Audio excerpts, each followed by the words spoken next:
This video is on rate of change. It's the first part of our little slope unit, which fits inside the proportion unit that we've been working on. So rate of change is the vertical or up and down change compared to the horizontal, the side-to-side change. It's how fast something is climbing compared to how fast it's running. To find the rate of change, you want to find the change in y values and put that on top of a fraction. Find the change in x values and put that on the bottom of a fraction. You always want to simplify. You want to leave your answer as a fraction. Later, when we learn how to use this to make graphs, you want it to be a something over a something. So you need to write it as a graph, or write it as a graph. You need to write it as a fraction. And you want to make sure that you have both labels. Now, in the next video, when we talk just specifically about slope, sometimes it's just numbers and there's no labels there.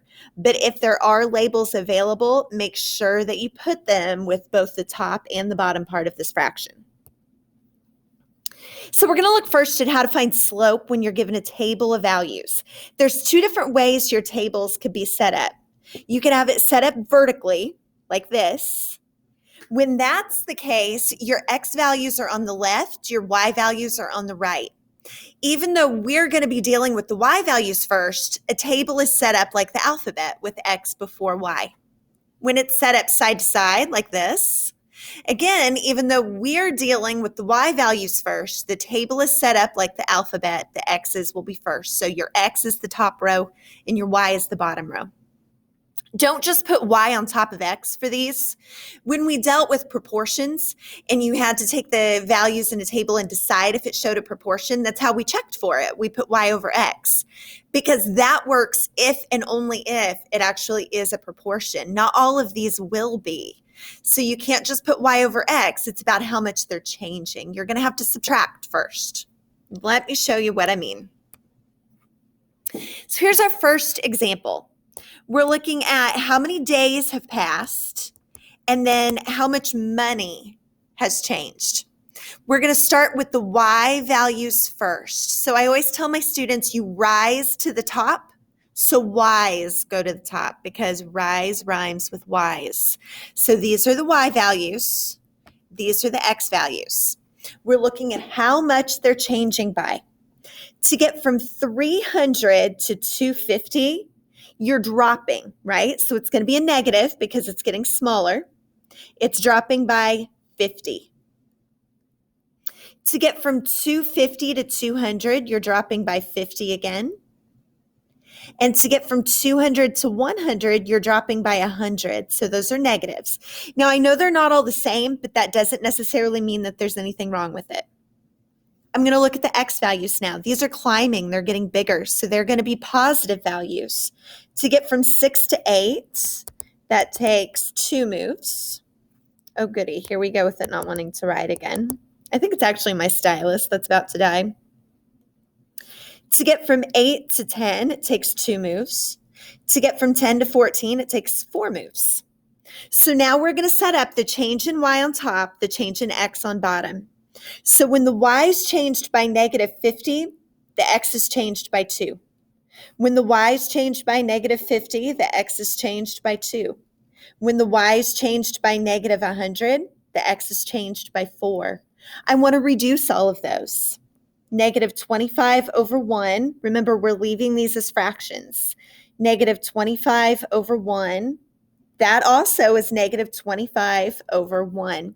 This is called a constant rate of change because you constantly get the same answer every time. To write my final answer, I'm going to take one of those simplified fractions and just put labels. So the negative 25 was showing what was going on with the dollars, and the 1 was showing what was going on with the days. Negative $25 per day is my rate of change. Let's look at the next problem.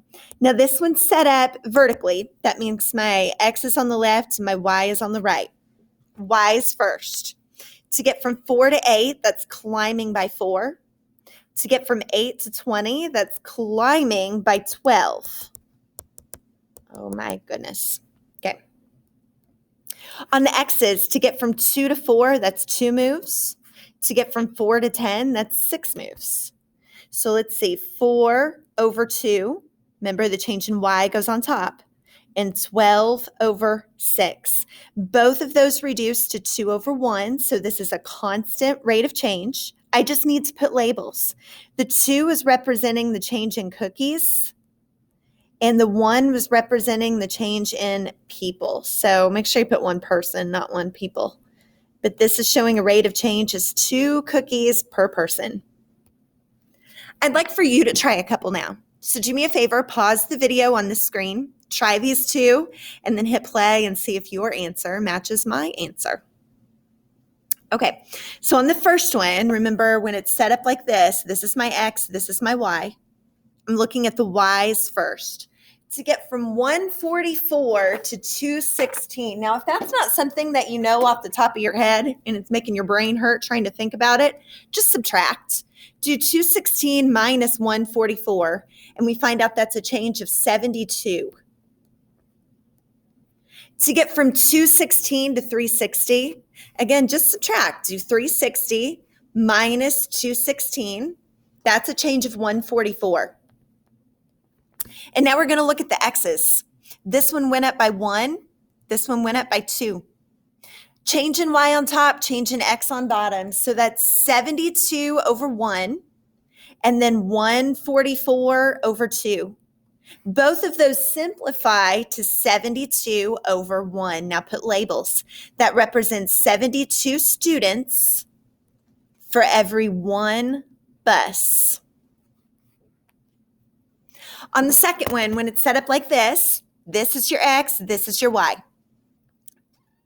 Focus on the Y's first. These are going down, so they're going to be negative. To get from 36 to 25, that's a drop of 11, negative 11. To get from 25 to 14, that's also a drop of 11, so that's another negative 11. 14 to 3, that's negative 11. Now look at your X's. This is going up by 1, up by 1, up by 1.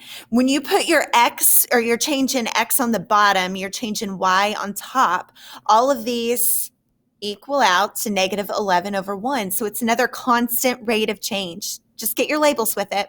Negative 11 people for every 1 hour. So maybe this is showing like how many customers come into a business, and each hour they get 11 people less or something like that.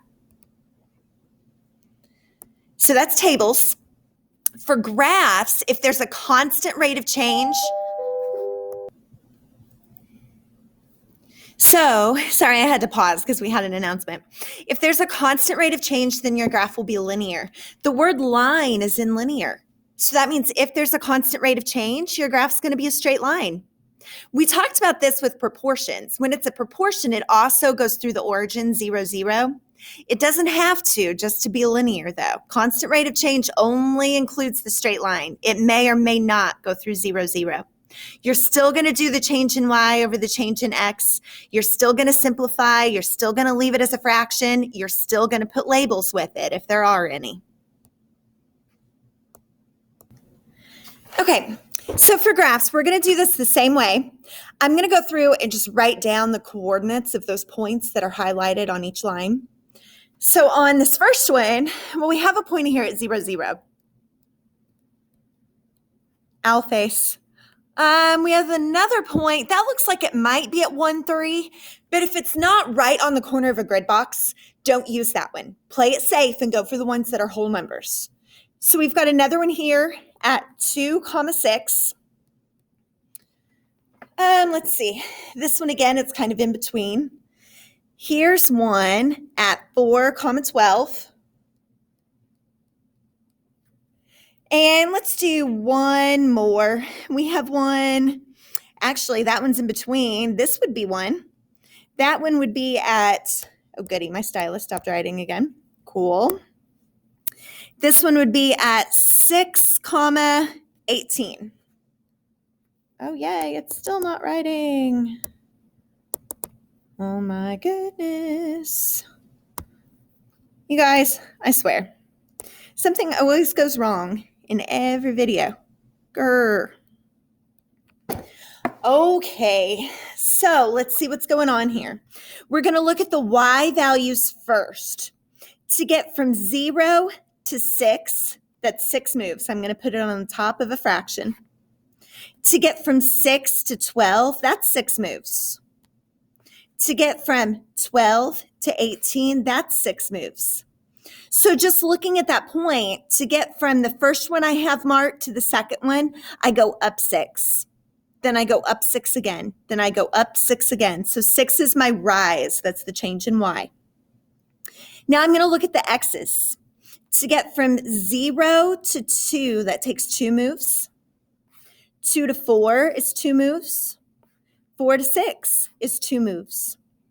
So that means to get from one of my highlighted points to the next, I go over 2, over 2, over 2. So up 6, over 2. All of those simplify to 3 over 1. So my rate of change is 3 over 1. The y, remember, is on top. Y was showing how many pounds.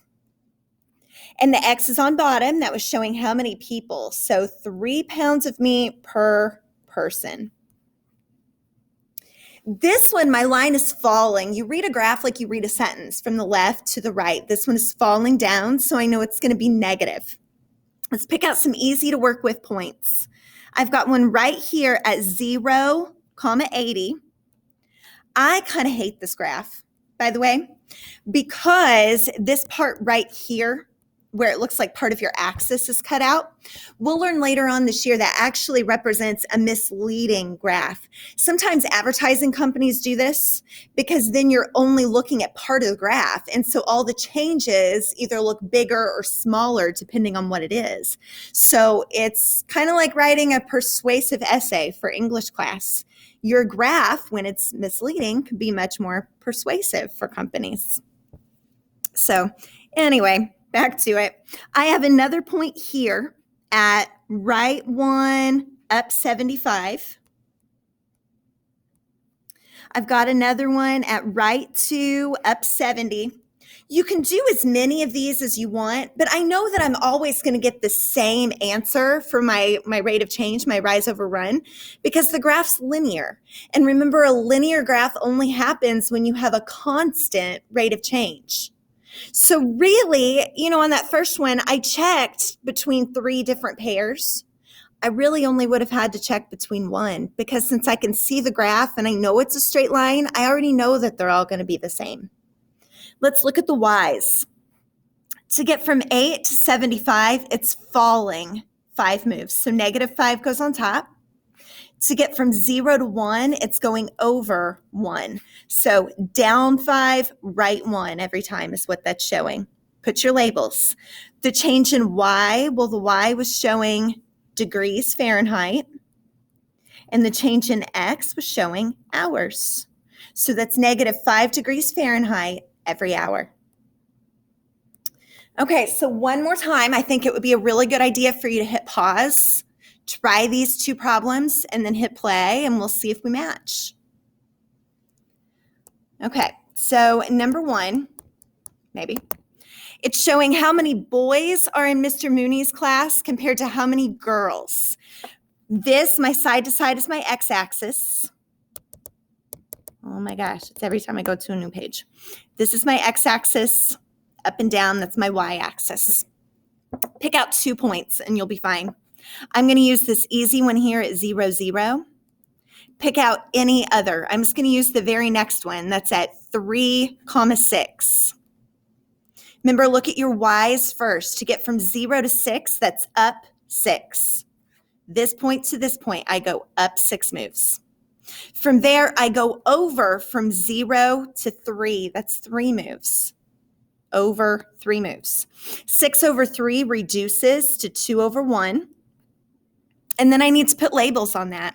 The y value is showing how many boys. The x value is showing how many girls. There's twice as many boys than girls in Mr. Mooney's class. 2 boys to every 1 girl. Last one, again, pick out 2 easy to work with points. If 0, 0 is an option, I always do that because what's easier than a 0? And then I've got another one at 1, 4. You can use any other point on the graph. It doesn't matter. Oh my goodness, now it's going nuts. Because you're always going to get that same rate of change. So I'm going to do 1, 4. Y values first. To get from 0 to 4, that's 4 moves. So this is saying from one point to the next, you go up 4. From there, to get from 0 to 1, you go over 1. That one doesn't simplify anymore. That's representing 4 bracelets for every one girl. 4 bracelets per girl. Oh, that was a nice circle. All right, so that is the first part of our little slope unit on rate of change. Next time, we're going to look at specifically how to find slope when they're just numbers, not necessarily with meaning attached to them, just numbers on a graph. If you need any more help, look at my other videos, contact me. I'm happy to help with whatever I can. Hopefully you got something out of this, my students. Hopefully you're able to do that exit ticket or the homework that you're ready for now. Let me know if you need me for anything else. Thank you so much for watching again. Bye-bye.